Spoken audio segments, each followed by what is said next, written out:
Bismillahirrahmanirrahim. Assalamualaikum warahmatullahi wabarakatuh. Innal hamdalillah nahmaduhu wa nasta'inuhu wa nastaghfiruhu wa nastahdihi wa na'udzu billahi min shururi anfusina wa min sayyiati a'malina. May yahdihillahu fala mudilla lahu wa may yudlilhu fala hadiya lahu. أشهد أن لا إله إلا الله وحده لا شريك له وأشهد أن نبينا محمدا عبده ورسوله لا نبي ولا رسول بعده. اللهم صل وسلم وبارك على نبينا محمد وعلى آله وأصحابه ومن والاه أما بعد. اللهم انفعنا بما علمتنا وعلمنا ما ينفعنا وزدنا ilman fi ilmina ya rabbal alamin. Nah, teman-teman sekalian, jamaah Masjid At-Taqwa Bandar Harjo yang semoga selalu dalam jagaan lindungan serta naungan Allah Subhanahu wa taala. Baik, kita lanjutkan lagi ngaji pekanan kita. Ini berhubung pekan yang keempat, berarti materi kita adalah Al-Arba'in An-Nawawi. Tinggal sedikit lagi ya. Kita sekarang sudah masuk pada hadis yang ke-32.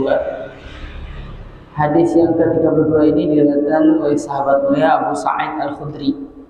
Abu Sa'id Al-Khudri ini seperti yang kita tahu satu dari 6 sahabat yang riwayatnya itu di atas 1000. Jadi meriwayatkan hadis sahih itu di atas 1000 yang sampai kepada kita. Nah, dia sahabat junior, dari kalangan Ansar. Anna Nabiya sallallahu alaihi wasallam qala, wa Rasulullah sallallahu alaihi wasallam bersabda, la dharra wa la dhirar. Tidak ada bahaya dan tidak pula membahayakan. Insyaallah tak jelaskan. Tidak ada bahaya dan tidak pula membahayakan.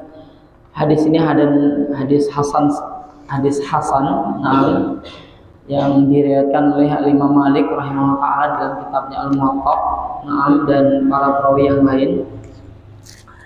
Baik teman-teman sekalian, hadis ini itu termasuk satu dari 5 pondasi kaidah fikih. Yang dulu itu di awal hadis kita belajar innamal a'malu binniyat. Amal itu tergantung niatnya. Dari hadis ini juga keluar sebuah kaidah fikih, yaitu al-umuru bimaqasidiha. Semua urusan itu tergantung maksudnya, tergantung maunya apa, tergantung niatnya. Teman-teman sekalian, sebelum kita bahas kaidah yang sangat agung ini, saya pengen ngejelasin sedikit dulu tentang ilmu dasar-dasar fikih ya. Jadi kalau kita itu pesantrennya jurusan syariah atau kuliahnya jurusan syariah, di kampus-kampus yang misalnya yang serba Timur Tengah gitu ya, maka nanti kita akan mempelajari beberapa hal terkait bagaimana hukum fikih itu dikeluarkan. Pertama ada istilahnya usul fikih. Ada kaidah usul, ada kaidah fikih, ada dhawabit fikih, ada fikih. Tidak ada 5 hal ya. Ada usul fikih, ada kaidah usul, ada al-qawaid al-fiqhiyah, ada al-dhawabit al-fiqhiyah, dan ada fikih. Satu dulu yang pertama, yaitu usul fikih.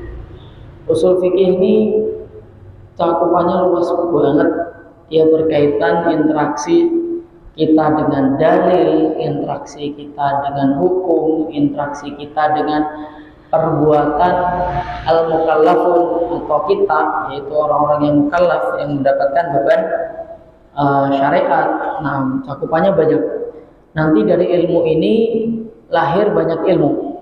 Di antaranya ilmu kaidah usul, ilmu kaidah fikih, ilmu dhawabit fikih maupun ilmu fikih. Kurang lebih begitu, secara umum begitu. Baik, terus kemudian kita akan ngebahas al-qawaid al-usuliyah, kaidah-kaidah usul, kaidah-kaidah dasar, kaidah-kaidah pokok. Itu ngebahas tentang bagaimana caranya kita memahami ayat maupun hadis, yaitu ilmu atau suatu kaidah yang mengajarkan kepada kita bagaimana kita memahami ayat maupun hadis. Misal di antara kaidah usul adalah al-amru dalil wujub. Perintah itu menunjukkan bahwa sesuatu itu wajib. Nah, illa idza tarona bima yubadu, kecuali kalau memang berbarengan dengan sesuatu yang berlawanan dengan itu. Berarti ketika ada ayat bunyinya aqimus sholata wa atuz zakah, dirikanlah sholat dan tunaikanlah zakat, kalimat ini perintah begitu saja, maka dari kaidah tadi kita tahu hukumnya sholat dan zakat itu wajib. Sholat dan zakat itu hukumnya wajib, walaupun Allah dalam ayat tersebut tidak mengatakan as-sholatu wajibatun ala kulli muslimin wa muslimatin. Sholat itu hukumnya wajib bagi muslim laki-laki maupun muslim perempuan. Tidak ada, Rasulullah mengatakan demikian di Al-Quran, itu tidak ada, cuman perintah-perintah tok. Nah itu contoh kaidah usul, dan masih banyak kaidah-kaidah usul yang lain. Sekarang yang berikutnya al-qawaid al-fiqhiyah, kaidah-kaidah fikih itu berkaitan tentang sesuatu yang kita lakukan, yaitu perbuatan kita, nanti hukumnya apa, itu pembahasan pada kaidah fikih. Misalnya yang paling mudah aja, al-umuru bimaqasidiha. Semua perkara itu tergantung maksudnya, tergantung niatnya. Berarti ketika seseorang sholat 2 rakaat itu kita nggak bisa menghukumi itu sholat subuh, itu sholat qabliyah subuh, atau sholat tahiyatul masjid, ataupun sholat sunnah wudu. Nah, kita nggak tahu isi hatinya. Nah, berarti harus kita tanya. Nah, ini yang berkaitan dengan perbuatan kita. Misal, contoh lain lagi, ada orang yang membunuh semut, misalnya. Ada orang yang membunuh semut. Nah, ini hukumnya bagaimana? Nah, itu pembahasan beda. Terus kemudian ada orang yang makan semut, ini kan perbuatan orang. Ada orang yang makan semut. Nah, ini pembahasannya adalah pembahasan kaidah fikih. Nah, nanti pembahasan di situ. Atau contoh lain lagi, ada orang yang ya macam-macam lah. Itu hanya sekedar beberapa contoh ya. Misal kaidah fikih yang sering dipakai, yaitu nanti yang akan kita bahas, yaitu al-masyaqqatu tajlibu at-taysir.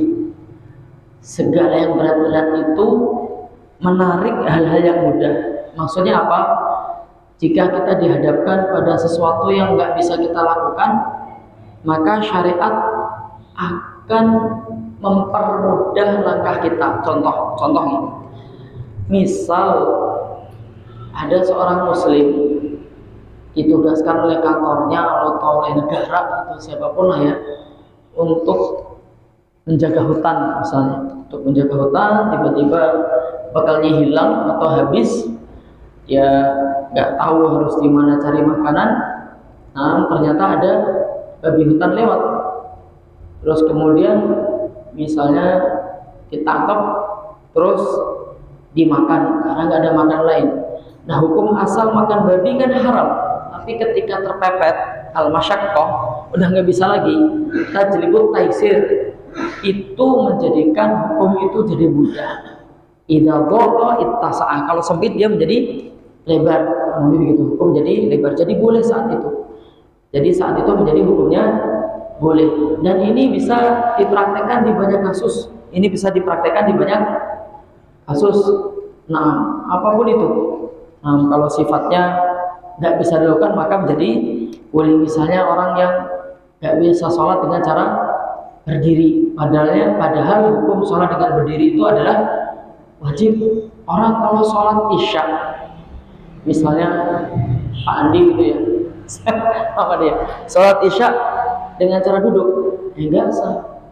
Nah, karena hukum berdiri itu wajib. Tapi kalau ada orang yang misalnya mohon maaf perutnya besar gitu, saya punya teman usianya baru 40-an tapi perutnya besar, jalan tuh udah susah, kaki itu bengkak-bengkak gitu, kayak apuh gitu, jalan tuh susah karena mungkin makan terus tapi geraknya kurang kan, dia memang malas nggak pernah gerak. Dan dia masya Allah Ustadz luar biasa lah. Nah ini kalau sholat nggak pakai kursi, tapi kita jadikan imam. Nah kita jadikan, padahal dia sholatnya pakai kursi, akhirnya nggak bisa sujud. Memang nggak mampu sujud. Nah ketika dia nggak mampu sujud, syariat itu jadi mempermudah untuk dia. Ya udah kalau gitu cukup isyarat. Nah ini sekedar beberapa contoh tentang kaidah fikih yang nomor 2 dari akhir, yaitu ad-dhawabit al-fiqhiyah atau kaidah fikih yang dibikin untuk satu kasus fikih toh. Kalau tadi kan kaidah fikih yang tak kasih contoh bisa dipraktekkan di banyak kasus, bisa dipraktekkan di banyak kasus. Tapi ada satu kaidah fikih yang bisa dipakai hanya dalam kasus satu produk fikih toh. Misal ada kaidah shalla wala nawa wala shalla. Dia sholat tapi tidak niat, dia niat tapi tidak sholat. Ini agak muter sedikit ya, nanti jelaskan langsung. Oh maksudnya itu toh, gampang. Dia sholat tapi tidak niat, dia niat tapi tidak sholat. Ini diperuntukkan untuk mereka yang mendapati imam sholat Jumat di tasyahud akhir. Jadi imam sholat Jumat di tasyahud akhir, maka si makmum yang mendapati imam sudah di tasyahud akhir, dia sholatnya itu sholat zuhur dan niatnya itu dia sholatnya sholat zuhur tapi niatnya bukan zuhur. Jadi ketika niat, ya Allah saya niat sholat Jumat, tapi prakteknya dia 4 rakaat. Sholatnya sholat zuhur, tapi niatnya bukan zuhur, niatnya adalah sholat Jumat. Nawa wala sholat, niat tapi tidak sholat, maksudnya adalah niatnya sholat Jumat, tapi sholatnya bukan Jumat, sholatnya zuhur, yaitu 4 rakaat. Tapi insya Allah kita di sini nggak ada yang sholat Jumat mendapati imam dalam tasyahud akhir. Belum pernah masbuk sholat Jumat ya? Belum pernah ya? Nah, saya dulu punya temen tuh masbuk sholat Jumat 2 rakaat. Parah, panjang ceritanya, singkat cerita dia kena penyakit was-was tingkat tinggi. Jadi ngerasa pantatnya itu keluar angin terus. Wudunya itu lama, dari khotib belum naik mimbar, padahal di Libya itu khutbahnya lama, sampai setengah jaman lah, sampai khotibnya imam di tasyahud akhir itu dia baru datang ke masjid atau datang ke qa'ah. Terus terakhir yaitu produk fikih, yaitu langsung hukum aja. Itu masuk dari pembahasan hukum-hukum syariat itu ya 5 itu. Produk fikih misalnya apa ya? Hukum makan biawak padang pasir misalnya halal.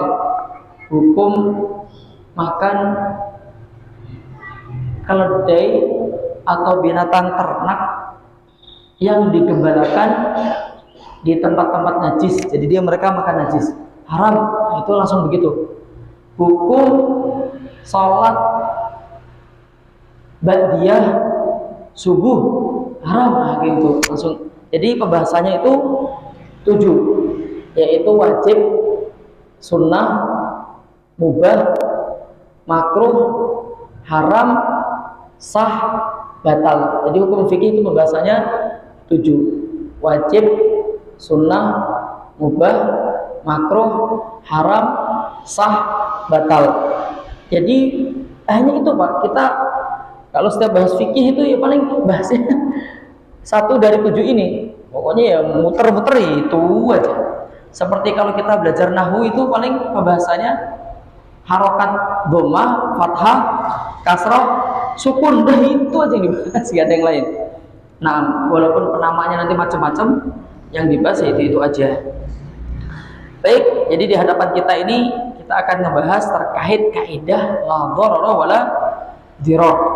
Gak ada bahaya dan tidak boleh pula membahayakan. Nah, ini dari ini diambil oleh sebagian ulama satu kaidah dari intisari hadis ini ya, yaitu kalimat ad-dhararu yuzal, segala yang membahayakan itu harus dihilangkan. Nanti itu bisa kita pakai dihukum di banyak hal. Nah, misal bunuh semut hukum asalnya haram, tapi karena dia ganggu jadi boleh. Nah, karena dia ganggu jadi boleh. Apa hukumnya? Potong tangan. Jadi tangan-tangan kita potong sendiri misalnya, hukumnya boleh nggak? Haram, nggak boleh, karena semua yang di tubuh kita ini sifatnya amanah. Donor ginjal itu nggak boleh Bapak, jual ginjal itu nggak boleh. Nah, karena memang itu bukan punya kita, amanah ya amanah aja, harus dijaga. Nah, tapi ketika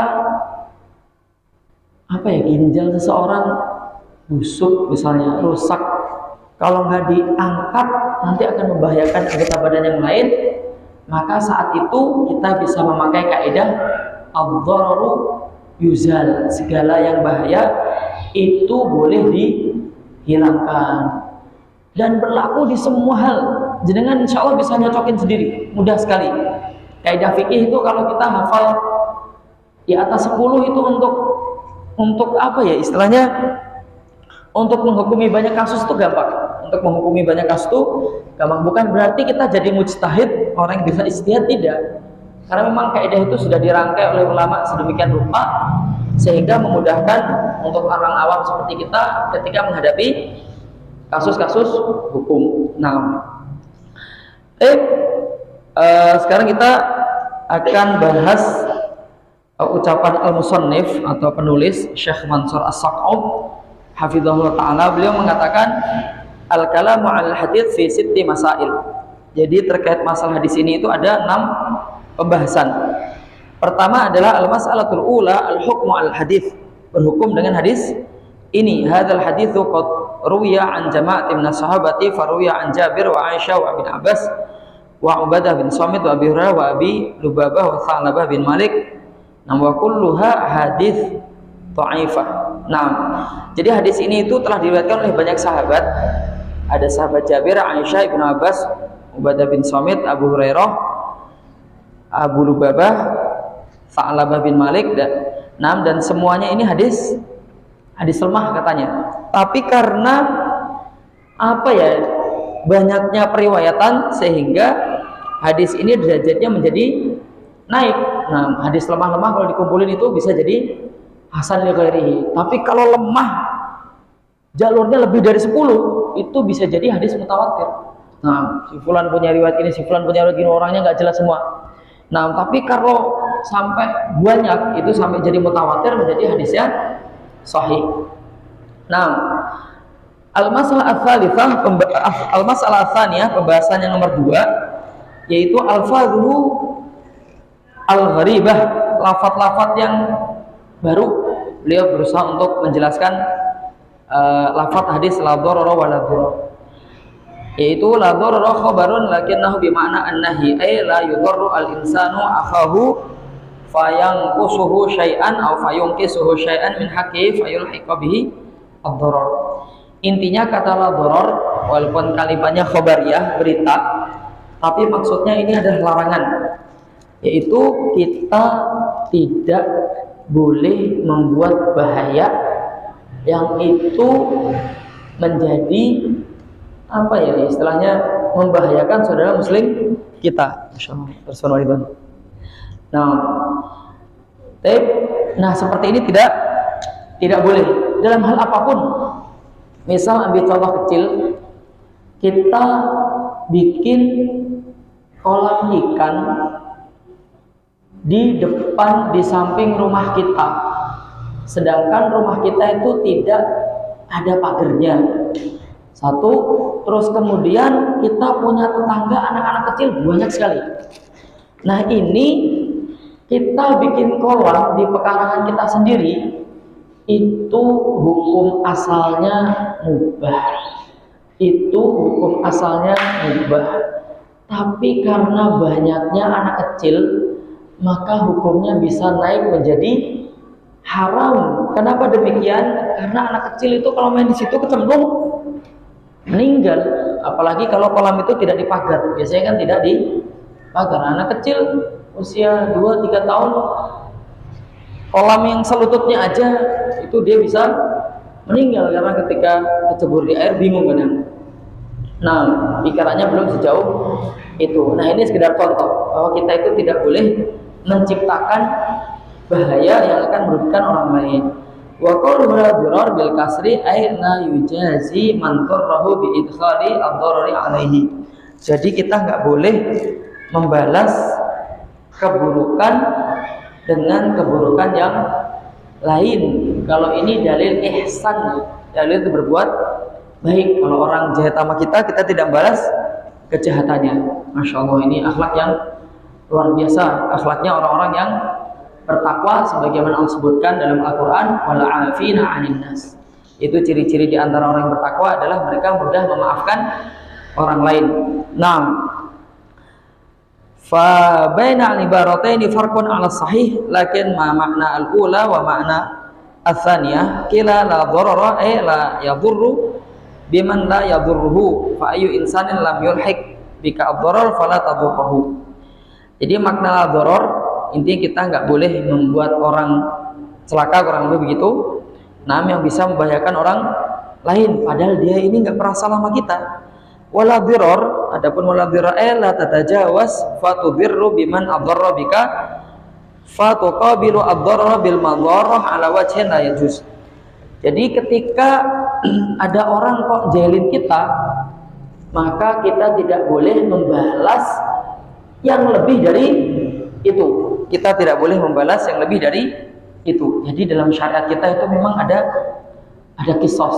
Dalam syariat kita itu memang ada kisos. Berarti kalau kita dipukul, nanti oleh pengadilan kita boleh balas mukul, tapi tidak boleh berlebihan. Nah, itulah yang susah. Itu yang susah, makanya syariat kita itu ada maafkan, kurang lebih begitu ya. Misal ada orang yang mukul mata orang lain, kalau sampai buta satu gitu, maka dendanya kan itu kan harus dibalas, nyolok dicolek lagi. Nah, Bapak coba tak kasih contoh kasus ya. Kapan orang nyolek mata orang, mohon maaf ya, sampai buta, tapi oleh syariat yang nyolek tidak dihukum. Anda ngomong oleh syariat loh Pak, oleh syariat yang nyolek tidak dihukum. Kapan itu? Oh, barakallahu fiik. Ya, ketika orang yang ngintip rumah kita, walaupun rumah kita nggak ada aktivitas apa-apa, maksudnya kita nggak sedang menggauli istri kita, tapi ngintip aja itu, terus colok kok sampai nggak sengaja kok buta, nggak ada hukumannya bagi kita. Nah, tapi kalau sengaja nggak ada salah terus sampai buta, hukumannya adalah 50 ekor onta. Cukup banyak ya, 50 ekor onta. Satu ekor onta itu kayaknya sampai 60 juta itu. 50 ekor berarti 3M ya. 3M ya? 3M. Nah, 3M. Soalnya Anda udah pernah ngitung pada nih. Nah, 100 ekor unta itu 6M. Nah, kalau berarti 50 kan 3M, tinggal ngurangin. Nah, lalu bagaimana kasusnya kalau orang mukul mata orang tidak sampai buta? Cuman min aja. Jadi min 2. Jadi misalnya min 2 kan udah lumayan parah Pak. Yang sebelah belas gak min, yang sebelah sini udah min 2. Itu bagaimana balasnya? Mukul sampai buat mata orang lain tuh min 2. Kan nggak bisa ya Pak? Nggak bisa. Maka syariat yang seperti ini tuh oleh syariat kita lebih baik dimaafkan. Dan dimaafkan bukan berarti tidak ada dendam ya. Dan dimaafkan tuh bukan berarti tidak ada Denda, ada denda. Cuman cara dendanya bagaimana Bapak? Tahu? Saya angkat sebentar ya, mohon maaf. Oke ini. Assalamualaikum Ustaz. Halo. Neng kacian iki. Udah di Semarang bawah, di Semarang bawah. Ane tunggu di mana? Tunggu di mana, Tat? Oh, bensin Undip? Siap. Siap. Iya, siap, Tat. Ya, Tat. Waalaikumsalam warahmatullahi. Afan, Bapak. Mau safar. Baik, lanjut lagi, tapi nggak buru-buru. Mereka berangkatnya dari Pati. Patinya juga masih agak ke sono, ke kampung, di daerah kampung Gembong atau Gombong gitu. Ya? Gombong ya? Gombong. Kebumen. Alah, Pati itu ada, kalau Kebumen itu Gombong apa Gembong? Gombong. Oh, berarti Pati Gem ya mungkin ya? Apa sama Gombong? Oh, sama. Baik, lanjut lagi. Nah, itu bagaimana caranya untuk menghitung diatnya? Itu kan susah. Itu ada ulama yang, kalau nggak salah, aneh pernah baca itu di kitab Bidatul Mustahid, yang ngomong itu, seingat aneh itu sahabat mulia Ali bin Abi Thalib radhiyallahu anhu. Itu dengan cara pakai telur gitu. Pakai telur yang normal dibuka, yang kena pukul ditutup, terus ditarik mundur gitu. Misalnya daya lihatnya 100 meter, nanti yang normal ditutup, terus kemudian yang kena pukul dibuka terus ditarik mundur. Kalau misalnya daya lihatnya 50 meter, berarti dia terluka setengah ya, terluka setengah. Berarti diatnya berapa? Berapa ekor onta? Ya. 15. Dia terluka setengah, Pak Andi. Kalau utuh kan sampai buta 50 ekor. 50 ekor. Berarti 25. Berarti harus bayar 25 ekor onta. 60 juta kali 25. Itu duit banyak pokoknya lah. 1 M setengah. 1 M setengah itu bisa buat beli jadi banget. Baik, kalau di Tembalang itu mungkin bisa ambil sampai 3 blok apartemen. Dulu kan awal-awal muncul sekitar 300-an juta, kayaknya sekarang 500-an kayaknya. Baik, tapi nggak bagus tinggal di apartemen, nggak bagus, nggak bersosial. Mungkin kalau mati ngebusuk di situ ya nggak ada yang tahu mungkin. Nah, baik, lanjut lagi. Wakila inna dharra yahsulu biduni qasdin wa dhirar yahsulu bi qasdihi wa qila ghairu dzalik. Jadi yang menerjemahkan ad-dharar itu dengan unsur sengaja, tidak sengaja, tapi kalau dhirar dengan unsur sengaja. Jadi dalam memahami hadis ini para ulama memang berbeda pendapat. Baik, terus kemudian pembahasan yang nomor 3, yaitu la dharara wa la dhirar hadzal hadits minal ahadits allati yaduru 'alaiha al-fiqh. Itu hadis ini itu memang berkaitan tentang kaidah-kaidah fikih atau af'alu al-mukallafin, perbuatan-perbuatan kita sebagai mukallaf, bahwa qa'idatun min qawaidi al-Islam wa aslun yurja'u ilaihi fil ahkam.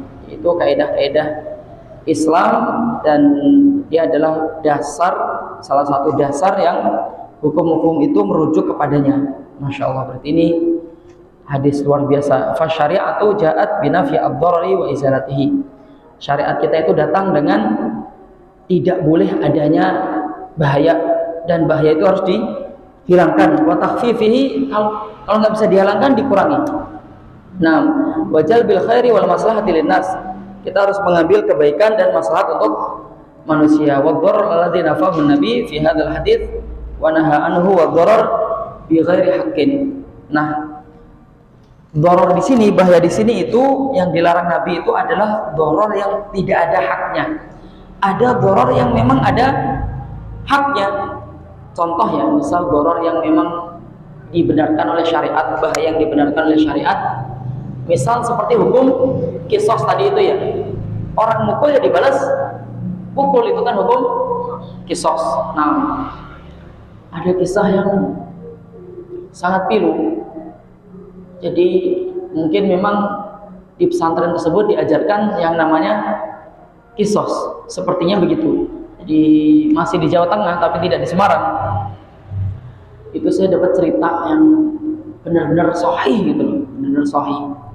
Singkat cerita, adik kelas itu kelas 10, dia ngerasanin kakak kelasnya, ngerasanin aja, tidak mengadukan kesalahannya kepada mudir pondok atau ketua pondok, enggak, dia cuma ngerasanin di gimana sih kakak kelas kok melanggar terus bisa gitu. Ternyata ada temennya itu yang nggak seneng, kemudian dilaporkan ke kakak kelas yang ngerasanin ini. Akhirnya si adik kelas ini, kakak kelas kan kelas 12, kelas 3 SMA, yang satu kelas 10 SMA, masih baru masuk itu kan serba canggung atau gimana ya, diseret kakak kelasnya di belakang pondok, nggak ada yang tahu, diinterogasi, terus kemudian dia nggak bisa mengelak. Terus, nah ini kadang kita perlu milih pesantren itu bang ya, hati-hati. Ternyata adik kelasnya dipukul beneran nggak? Pukul mulutnya sini, nggak berani menghindar. Wong kakak kelas yang dia salahan, tong gitu, gigi depannya hilang. Terus kata kelasnya udah kisos balik mukul. Ya benar, tapi nggak sampai hilang. Wah, ibunya nangis terus. Ibu anak kelas 10 nangis terus, kemudian anaknya dicabut dari pesantren tersebut dan kakak kelasnya dikeluarkan dari pondok. Walaupun udah dikeluarkan kan giginya nggak balik lagi. Katanya sekarang pakai gigi palsu tapi kan nggak kayak gigi asli. Nah ini intinya, kalau mohon maaf ya, masalah kisos kan ada bahaya di sana, tapi kan memang itu dilegalkan oleh syariat. Kalau mohon maaf, kalau itu diterapkan, mungkin hukum kasus pembunuhan tidak banyak atau nyaris tidak ada. Nah, dulu ketika saya masih jadi wartawan, nah di yayasan sebelah itu teman kan ngeliput orang yang udah keluar masuk penjara gitu, yang gara-gara kasus pembunuhan. Cuman ditanya, kalau misalnya diterapkan hukum kisos, dijelaskan kisos itu apa, itu kira-kira kamu masih berani bunuh nggak? Yoran, yo mikir yang sewu lah, paling mau bunuh itu pasti mikir. Ternyata masya Allah, syariat kisos itu luar biasa nih, syariat kisos luar biasa. Makanya di Arab tuh atau di tempat-tempat yang menerapkan syariat Islam itu kasus-kasus mukul orang, bunuh orang tuh jarang. Di Arab itu kalau jenengan ribut pak sama orang Arab nanti umroh, nggak usah sopan-sopan, ribut aja balik, nggak usah ragu, nggak bakal mereka berani mukul walaupun badannya gede tinggi gitu, nggak bakal mukul. Ributnya nggak apa-apa, tapi di haram kan nggak boleh ribut-ribut ya. Misal paling mereka cuma dorong gini toh, didorong tek gitu, mukul tek, wah kasus tuh bawa pengadilan selesai tuh. Malu habis, nanti dikisor dan sebagainya, serem, mereka nggak berani. Nah Allah Ta'ala, nah kayaknya di Brunei situ juga menerapkan ya, di Brunei,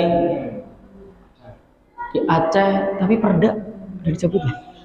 Nggak tahu lah. Tapi lanjut. Kemudian al-idrar bi ghairi haqqin fahadha muharram. Kalau ngasih bahaya yang tanpa hak, nah ini haram. Tapi segala sesuatu nih, kalau yang megang itu benar-benar orang Islam, insya Allah nggak bakal ada bahaya untuk orang itu, insya Allah tidak ada. Nah, dalam banyak kasus, misalnya kayak nuklir itu, kalau yang megang umat Islam itu akan jadi indah. Saya pernah dapat info, pernah ada lomba nuklir itu, saya nggak ngerti nuklir atau uranium atau apa gitu, sama orang Indonesia kan muslim, itu dipakai untuk mengawetkan buah-buahan. Jadi buah-buahan itu tetap segar walaupun sudah sekian bulan, jeruk, apel atau apa gitu. Nah, tapi kalau dipakai oleh orang yang nggak beriman sama Allah, jadi bom kan. Itu serem banget itu. Serem itu, kayak yang terjadi di mana itu? Di Jepang ya. Jepang itu serem banget. Ini katanya Rusia juga lagi ngomong, kurang tahu ya. Katanya mau ngancam pakai nuklir, wah serem banget. Nah, baik, Indonesia juga lagi melobi ya untuk boleh pakai nuklir, kebutuhan listrik katanya. Nah, Allah Ta'ala. Baik, lanjut lagi. Famin dzalika lidral fil wasiyah fala yajuzu li musin ayyudharra bi ahadin fil wasiyah. Demikian juga dalam masalah bab wasiat. Kita nggak boleh ngasih mudarat kepada orang yang diwasiati, nggak boleh ngasih beban atau apa. Nah, innal abda la ya'malu wal maratu bi ta'atillah sittina sanah thumma yahdurhu al mautu fayudarru fil wasiyah fayadkhulu an-nar. Jadi ada orang yang beribadah itu sampai 60 tahun kemudian ngasih wasiat kepada istrinya yang membahayakan dia. Ini hadis Nabi ya, riwayat Abu Dawud. Terus kemudian dia dijebloskan ke neraka oleh Allah SWT gara-gara wasiatnya. Misal contoh wasiat seorang suami yang tidak boleh ngawasiati itu kepada istrinya apa? Misal nanti kalau aku mati kamu nggak boleh nikah lagi ya, itu kan, itu wasiat yang madarat ya, apalagi istrinya masih muda, misal kayak usia baru 20-an atau 30-an itu kan masih di ubun-ubun perempuan masih gitu kan ya. Nah, nggak tahu syahwatnya mulai turun itu kapan ya? Nggak tahu saya, mungkin bapak-bapak Pak Karton lebih paham ya. Mungkin usia 5, tapi saya pernah dapat curhatan Pak. Jadi nenek-nenek usia 60 tahun, kakek-kakeknya 70 tahunan, itu masih pengen begituan. Nah, terus tapi kan sudah menopause ya, sudah nggak bisa mengeluarkan pelumas itu kan. Akhirnya dikasih solusi ke ini nih, apotik ada cairan pelumas. Nah, ya? Nggak. Namanya apa? Oil. Oh. Pak Karton lebih paham nih. Nah, Masya Allah. Baik, lanjut lagi. Terus kemudian wa min dzalika lidral fi irja'i al-mar'ati idza talaqaha. Ini kasus-kasus ya. Misalnya merujuk istrinya untuk membahayakannya. Istri sudah cerai terus dirujuk lagi tapi dengan keinginan untuk membuat bahaya, ini tidak boleh. Nggak tahu ini kok contohnya pernikahan semua ya. Ayyamna zaujatahu al-mutallaqata min irda'i waladiha. Misalnya melarang istri yang sudah dicerai untuk menyusui putranya sendiri. Nah, ini kan tidak boleh juga. At-tafriqatu bainal waladi wa walidatihi fi al-bai'. Ini beberapa contoh kasus Pak ya. Misalnya ada budak, anak dan orang tuanya. Nah, ini ketika kita jual nggak boleh dipisah, dijual anaknya aja, bapaknya aja nggak boleh, dijual bareng-bareng. Nah, kasihan, biar tetap kumpul. Ternyata syariat kita itu peduli dengan yang seperti itu. Padahal budak itu di zaman jahiliyah itu tidak disebut manusia, tapi lebih disebut ke binatang. Beneran Pak, budak itu masa jahiliyah itu binatang, diperjualbelikan. Walaupun dia wujud manusia tapi disebut binatang. Kalau majikannya udah enak gitu, dikeprok kepalanya, bener Pak, ditaruh di kepalanya, suruh taruh di batu terus diambilkan batu gitu. Dan nggak ada hukuman, itu kan serem ya. Nah, oleh syariat kita dihilangkan perbudakan. Tapi masalah yang nomor 4 yaitu idza hasala lil 'abdi dharrun fil ibadat allati bainahu wa bainallahi fala budda an ta'lama atau an ta'allama anna syari'ata qad khaffafat alaihi wa yassarat faja'alat badalan lil amali alladhi yalhaquhu bihi dhararun. Jadi singkat cerita, ketika bahaya ini kok diterima seorang hamba ketika menjalankan ibadah, maka syariat akan membuatnya menjadi mudah, dipermudah. Contoh misalnya orang yang kena penyakit mah yang harus makan terus ya, benar-benar makan. Maka yang seperti ini apakah dipaksa puasa Ramadan? Tentu tidak. Maka dia boleh untuk tidak puasa dan cukup membayar fidyah kalau memang dirasa penyakitnya nggak mungkin sembuh lagi. Nah, inilah syariat kita. Apa kita semua wajib bayar zakat? Enggak, yang punya duit aja, yang nggak punya duit ya nggak perlu. Yang punya duit wajib. Nah, dalam hal apapun lihat syariat kita itu mudah sekali. Syariat lain itu berat loh Pak. Aneh dengar-dengar di agama sebelah itu ada sebuah keyakinan kalau nggak bisa memasukkan seseorang di agamanya, maka si pemeluk agama tersebut tidak mungkin bisa masuk surga. Wah, ini kan kasihan Pak, kalau di Islam diperlakukan begitu, kita nggak ada semangat dakwah, punya semangat pun belum tentu bisa mengislamkan. Di Al-Quran kan innama anta illal balagh, kalau nggak salah bunyi ayatnya begitu, kamu itu hanya menyampaikan wahyu. Orang masuk Islam nggak masuk Islam itu urusan Allah. Nah, Allah yakuna lahu fil itlaf maqsad sahih. Nah, jadi dalam hal ini ada sebuah kasus Bapak, fa in qila hadza fi man il mar'i min al idrar bi mulki al ghair fa madza an idrar al mar'i nafsahu bi mulkihi. Nah, kalau merusak barang orang kan nggak boleh, tapi kalau merusak barang sendirinya boleh atau tidak? Ternyata dalam syariat yang seperti itu juga tidak dibolehkan ketika tidak ada tujuan yang benar. Misal kita punya rumah bagus, kondisinya nggak rusak, tiba-tiba kita hancurkan sendiri, kan harta-harta kita mungkin dalam hukum positif di Indonesia nggak masalah kayak gitu, tapi dalam syariat kita ternyata haram karena memang tidak ada tujuan. Itlaful mal itu hukumnya haram. Jadi kalau kita punya uang 5.000, mungkin kita menganggap 5.000 itu bukan duit, terus kita sobek-sobek gini, itu hukumnya haram, namanya itlaful mal, merusak harta. Jadi kalau contoh gimana, mohon maaf ya, misal susah nih ngasih contoh, misal ada yang kerja di bea cukai, misal ada selundupan bawang putih, tentu kan ini dilarang ya dalam hukum positif kita. Nah, kita sebagai yang kerja ini kita gimana, kan dibakar nggak boleh, dirusak kan tidak, lalu bagaimana, gimana caranya? Wallahu ta'ala alam, yang penting harus bisa memanfaatkan itu tanpa harus merusak barang tersebut, apapun itu nggak boleh.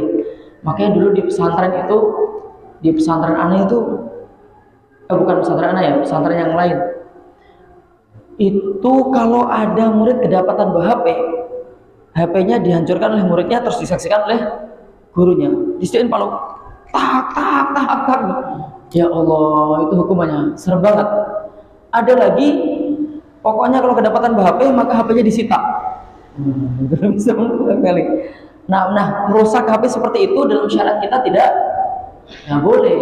Kalau di tempat anak pribadi ada yang kedapatan HP, diambil oleh gurunya, nggak boleh diambil kecuali oleh orang tuanya sendiri. Nanti kalau orangnya datang ngambil, diperingatkan, Pak, tadi ya putranya jangan boleh bawa HP. Sudah Ustaz, enggak, tak larang Ustaz, HP-nya itu sudah tak simpen, tapi nggak tahu kenapa bisa diambil lagi. Wah, itu kan lain ceritanya. Nah, dulu saya pernah nyita itu Pak, waktu jadi budak pondok ya, tablet Samsung, saat itu harganya mahal.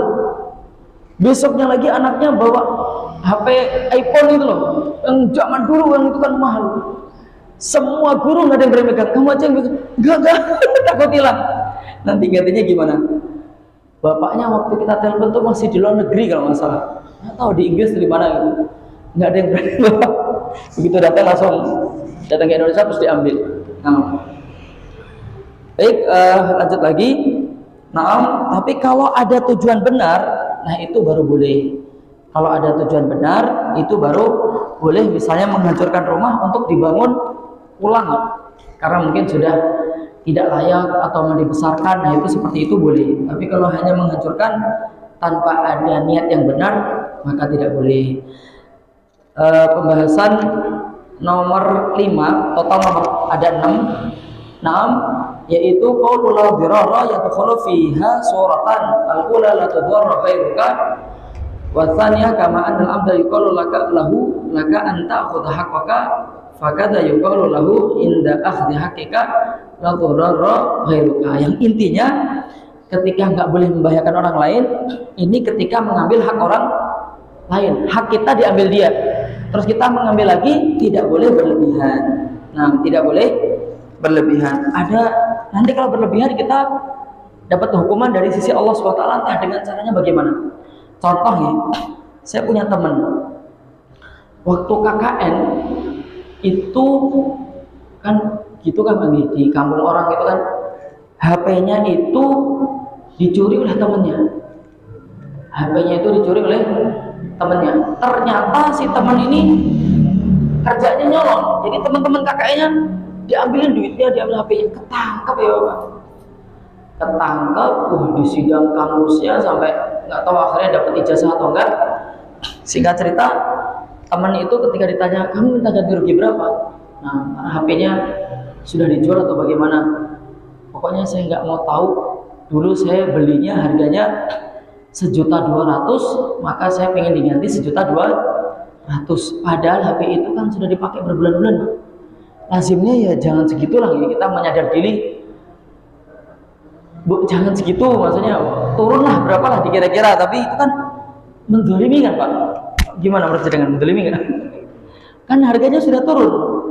Lalu dia senang dengan duit segitu, uang segitu saat itu sudah bisa beli HP yang lebih baik. Lagi ditambah sama dia sampai 2 juta kalau nggak salah, terus beli HP yang lebih bagus. Itu terjadi tahun 2010 atau 2011 itu, lupa saya.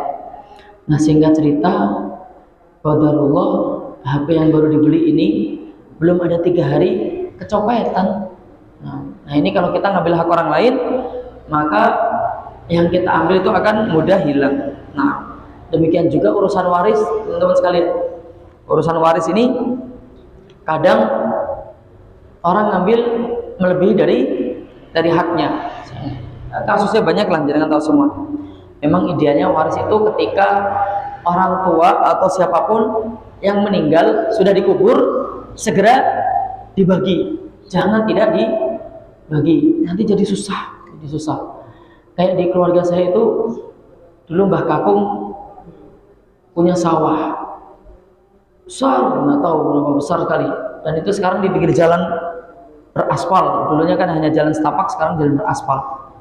Nah, singkat cerita, ketika Mbah Kakung meninggal, anak-anaknya masih kecil, sama Mbah Putri tidak dibagi. Nah, tidak dibagi sampai Mbah Putri itu meninggal. Ketika Mbah Putri meninggal, 4 anak ini kompak, ini nggak usah dibagi lah. Ya pokoknya sawahnya nanti setiap hasil panen tuh dibagi, gantian muter. Nah, sekarang dari yang 4 ini sudah ada yang meninggal. Itu makin susah lagi. Dan cucu dari Mbah Kakung ini mulai terlihat berebut pengen mendapatkan sawah itu. Nah, itu kan makin repot Pak. Makanya idealnya langsung dibagi. Syariat kalau ditunda-tunda begitu memang. Nah, terakhir pembahasan yang nomor 6 yaitu yastadillu al-ulama bihadzal hadits ala iddati furu' wa qawaid fiqhiyah.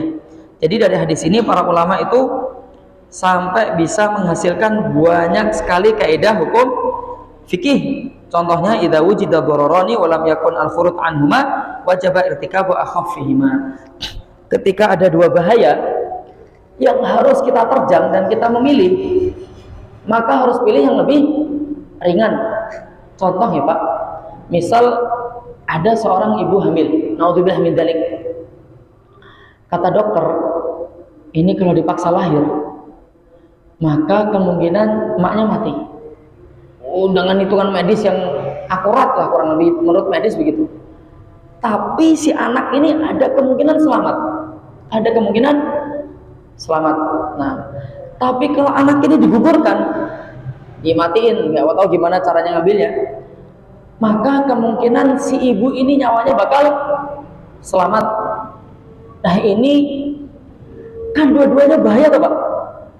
Membiarkan lahir, emaknya mati, ada kemungkinan anaknya selamat, tapi kalau anaknya dimatiin, nggak tahu gimana caranya diambil gitu, yang penting nyawa ibunya selamat, itu kemungkinan besar nyawa ibunya selamat. Berarti kan dua-duanya bahaya. Mana yang harus dipilih? Siapa yang harus mati? Susah nih Pak. Siapa yang harus mati? Secara umum Pak, ini saya ngomong mas umum aja ya. Itu maka yang harus dipilih untuk hidup, bukan dipilih untuk mati Pak. Oke, itu bahasanya kecem banget. Dipilih untuk hidup adalah sang ibu. Memang begitu. Tapi banyak kasus di luar sana, ketika sang ibu dikasih tahu itu, dia lebih ngomong, mending anakku yang hidup daripada aku yang mati.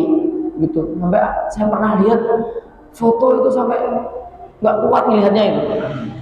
Pernah lihat ya? Jadi si anak itu, si ibunya kan, mohon maaf ya, menikah udah 10 tahun lebih belum dikasih momongan. Begitu hamil di 11 atau 12 usia pernikahan, ternyata ada gangguan itu. Maka kata si ibunya itu, enggak, pokoknya anak saya harus selamat. Pokoknya anak saya harus selamat. Terus kemudian lahir, dia masih bernyawa, terus anaknya sama dokternya ditempel di lehernya gitu. Di foto itu dokternya nangis gak karuan melihat kejadian itu. Karena emaknya apa ya, sakaratul maut dalam keadaan anaknya di lehernya gitu, nempel di badannya gitu. Nah, ini anaknya nangis. Terus berikutnya lagi, idza ta'arada mahramani wa kana ahaduhuma asyaddu hurmatan fa innahu yuqaddimu ala khaf hurmatan. Kalau ada dua hal yang haram yang harus kita terjang, maka kita ambil yang lebih ringan. Tak kasih contoh khayalan Pak ya. Tapi ini mustahil terjadi Pak ya. Misal kita ditempel pedang di sini. Kamu harus zina sama dia. Mana ya? Kalau gak zina nanti kamu tak bunuh. Kira-kira pilih mana Pak? Kira-kira berat mana ya? Nah misalnya kayak begitu ya. Atau orang dipaksa, kamu pilih mana ya? Bunuh anak ini atau disuruh melakukan dosa yang lain? Mohon maaf ya, misalnya mabuk, zina atau apa dan sebagainya. Nah kita ambil yang lebih ringan, yang lebih kecil dosanya. Nah, dan memang kadang keadaannya tuh kadang Pak memaksa begitu kadang. Nah misalnya contoh-contoh kayak yang tadi itu gitu. Wallahu ta'ala ala. Kurang lebih itu Bapak di hadis yang ke-32. Insyaallah di pertemuan berikutnya kita akan bahas hadis yang ke-33. Nah, yaitu terkait la yu'ta an-nasu bid'awahum lidda'i rijalun ladda'a rijalu amwali qaumin wa dimaihim. Singkat cerita tentang orang tentang kaidah dalil ya. Al-bayyinatu 'alal mudda'i wal yaminu 'ala man ankar, yaitu orang yang ngaku harus memunculkan bukti, tapi orang yang dituduh cukup bersumpah. Ini dalam syariat kita ya. Orang yang menuduh harus menyertakan bukti. Kalau orang yang dituduh cukup ngomong sumpah aja, demi Allah aku nggak melakukan itu. Nah begitu. Insya Allah kita akan bahas kaidah itu di pertemuan berikutnya di materi Al-Arba'in An-Nawawiyah. Baik Bapak, kurang lebih itu yang bisa tak sampaikan di pertemuan kali ini.